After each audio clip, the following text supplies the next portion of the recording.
So I'm going to start off by taking a query about a segment that many of you are always thinking about.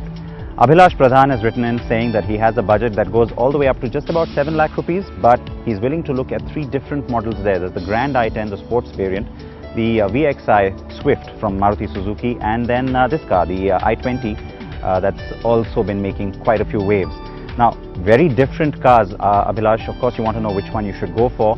The middle of the road, no-nonsense car is the Grand i10, and that serves well as a family car too. But if you're looking for sporty performance, a little bit of that fun element, it's got to be the Swift still, because that benchmark, well, the car still holds on to it.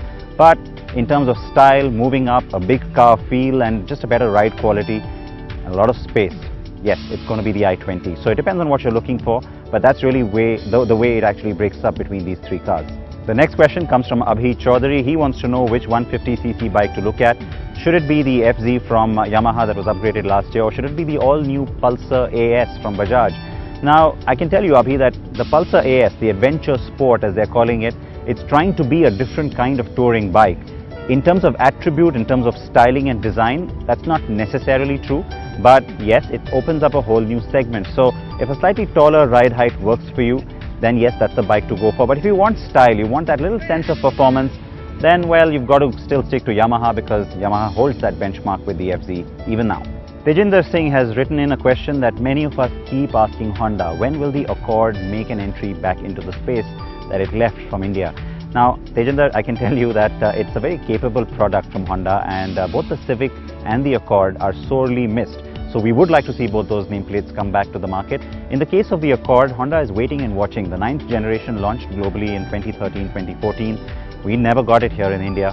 And what it is watching is to see how Toyota actually does in real numbers with the Camry hybrid, because there could be a hybrid version of the Accord that may be considered for India in the near future. Also, they're going to wait and see how the new Superb does as it drives into the market early next year. So, not for a while, but perhaps by the end of 2016, you might see a reappearance of the Accord nameplate in India. Time for one more question. Prateek wants to know about the TVS Jupiter and whether TVS has good after-sales and just a better network than it had in the past, or should he simply just stick to the Honda family and go with the reliable yet slightly more pricey scooter.